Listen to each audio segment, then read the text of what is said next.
If you are a reader of my blog, you read more than once the term non-deterministic management. And in this short video, I'm trying to do my best to explain in a very clear way what I mean by non-deterministic management, what they are, and how they can help you. So the concept of non-deterministic management is coming from non-deterministic science. In science, when scientists realize that there are phenomena that they can't explain with the deterministic linear ways of doing science, they came up with different concepts of science which we call non-deterministic science. It started with quantum computing, it moved to chaos mathematics, and it evolved into complex adaptive system. And by the way, those advantage in science, those new non-deterministic science has a significant impact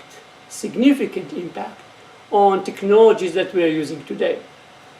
So they are priceless in terms of how they contribute to us as humanity. Now, management is heavily based on science. It started with scientific management that was set up by Frederick Taylor and moved forward with Edward Deming, that is also that his theory is heavily based on science, and it's heavily based on concept from World War II. One way or another, those two management systems are still based on deterministic science, on linear science, on the old concept of science that, by the way, we are still using. But there isn't right now any management system that is based on concept of non-deterministic science, although non-deterministic science proved to be very beneficial. So the idea of non-deterministic management is to take concept from chaos mathematics and from complex adaptive system and to use them as a basic for a management system. And that's the reason why we call it non-deterministic management system. Now, there are 9 topics that I want to walk you through, which are the essence of non-deterministic management. And the first one is complex adaptive system. So non-deterministic management are heavily based on complex adaptive system. Complex adaptive system is a science that helps us to understand how complex system working based on very simple principles. And those complex systems manage to be very successful in a very complex environment. So the idea is, let's take concepts that work in nature that help to sustain system in a very complex system, in a very complex environment for a long time, and take our management system and try to base it on concept for complex adaptive system. So that's the main idea in a nutshell. If there are elements that survive so well in complex environment, and they are complex as well, why organizations, which are very complex as well, won't be able to survive in an ever-increasing complexity of the business environment using principles of complex adaptive system. The second one is purpose, and it might seem very obvious, but very hard to see it. So each and every organization must have a purpose, a clear purpose that can cause people to do whatever they can in order to reach the purpose. So a purpose of make my owner richer is not a purpose. A purpose of let's make the world better place by, I don't know, organizing data and enable people to get it faster, might be. There are better ones. But every organization should have a purpose. And once you take a purpose of organization, every sub-system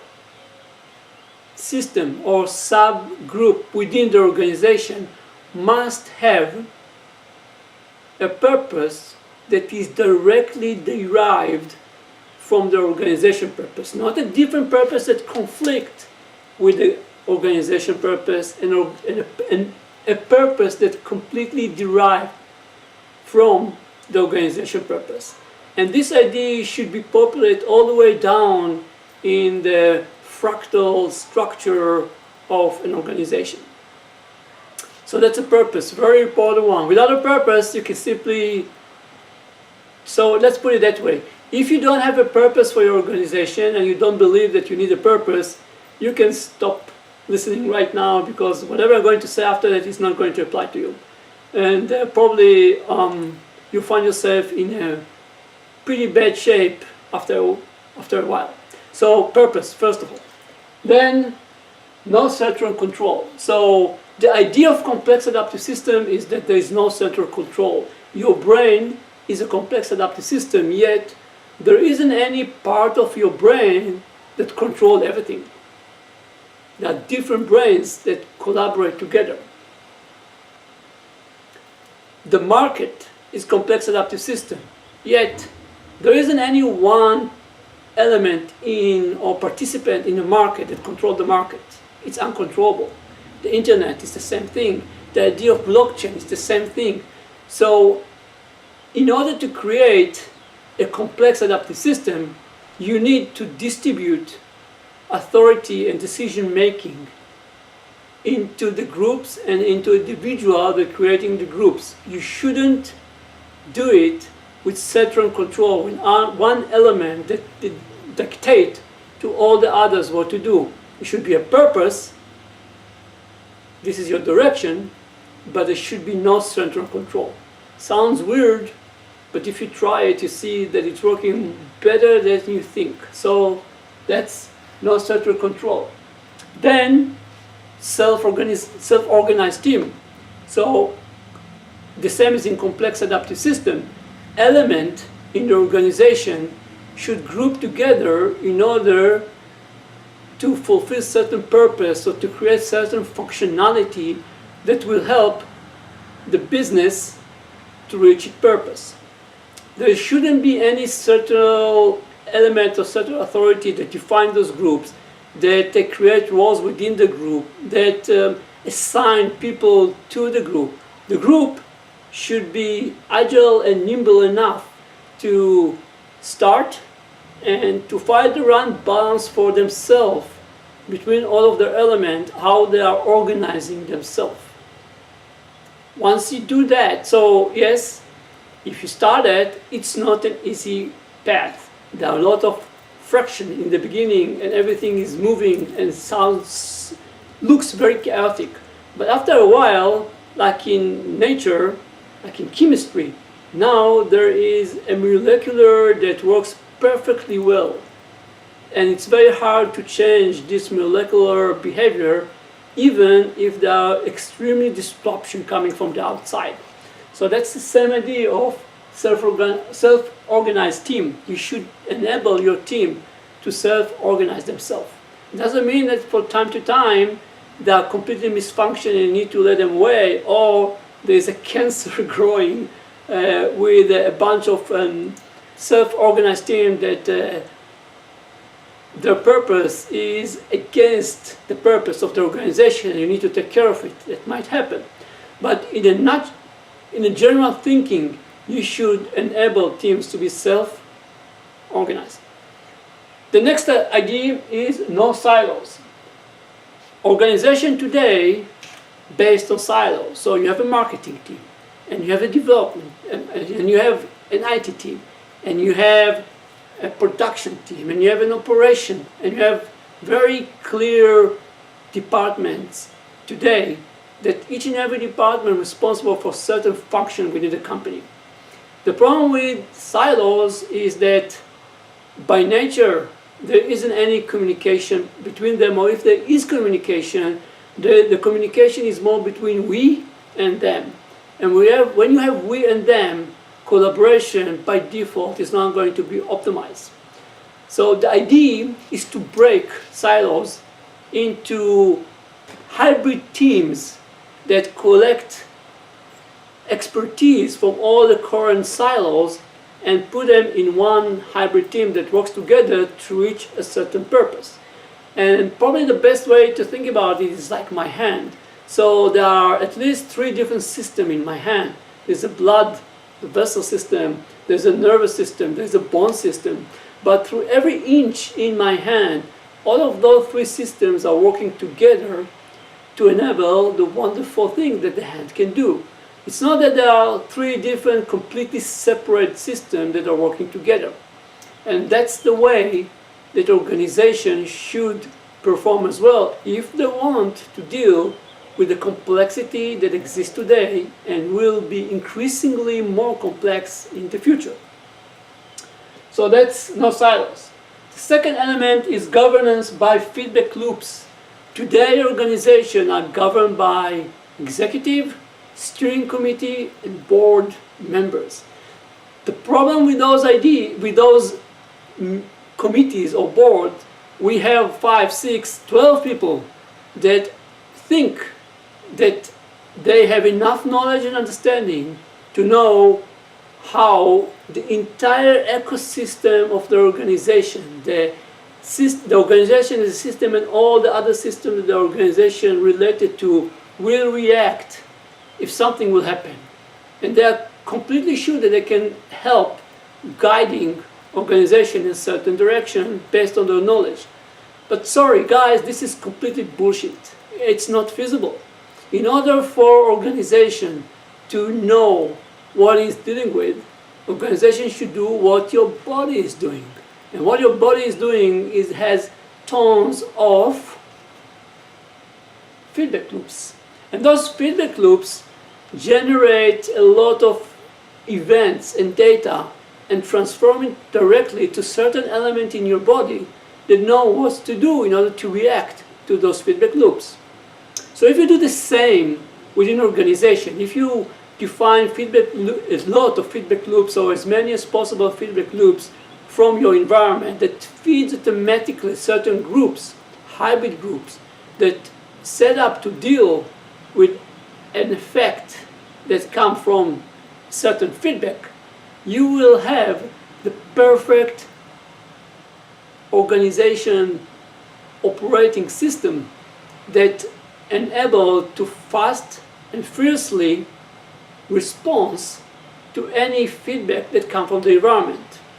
It will be much more accurate, it will be much more faster, and the result will be much more better because as the result goes out, immediately another feedback comes in and impact or give indication to the operating function if they've done a good job or not. Which lead us to continuous indication on progress.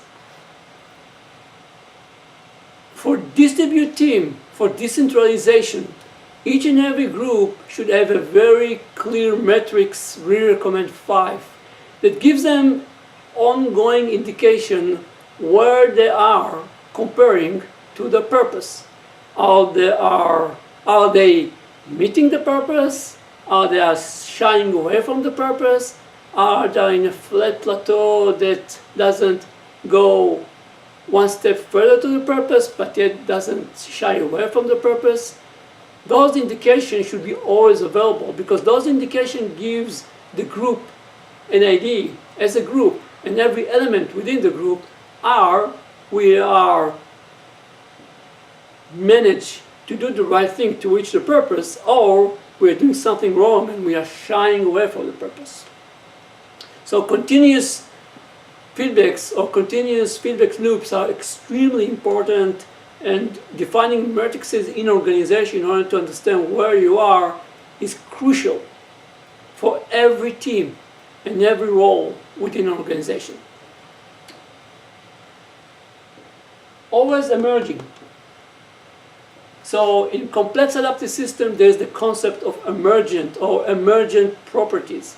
And emergent properties are certain skill set or competencies that the group might have as a group but individual in the group won't have them. I think the most simple one is security. So when you're grouping people together, people have security. When everyone by himself, people doesn't feel secure or feel less secure. Innovation actually grows up significantly when you're putting people together. So instead of me innovate by myself, now I have another people to collaborate, and the innovation grows significantly up. Those are emergent properties. And one important thing in non-deterministic organization is that there must be a function that making sure that each and every group always increasing or creating new emergent behavior. Because if you don't create new emergent behavior, it means that you are not adjusting yourself to feedbacks and changes that coming from the environment. And if that's not happening, you are going further, guys, you are going backwards. So involvement is a very key concept, and emergent properties are significant building blocks in creating involvement. Last but not least, it's better to have a very clear definition of a conflict resolution process. When you decentralize stuff, when you give people authority, you'll find yourself like in a central control system with conflicts. Now, in a central system, it's pretty simple. There's a manager. So if A and B doesn't reach any agreement, they're going to the manager, and he decides arbitrarily or not who's the one who are going to win in the debate. When you're losing this central authority, you need to provide a common and agreeable way how to resolve conflict, and there are a slew of opportunities. Just pick one, stick to it, and respect it. But without that, it's very hard to move forward. You find yourself so consensus doesn't work. You can't push an organization forward with consensus, because consensus means that everyone needs to agree, and it's very rare that everyone agrees. But agreed conflict resolution gives you ability to raise a conflict, resolve it, and move forward. So those are the 9 major concepts of non-deterministic management.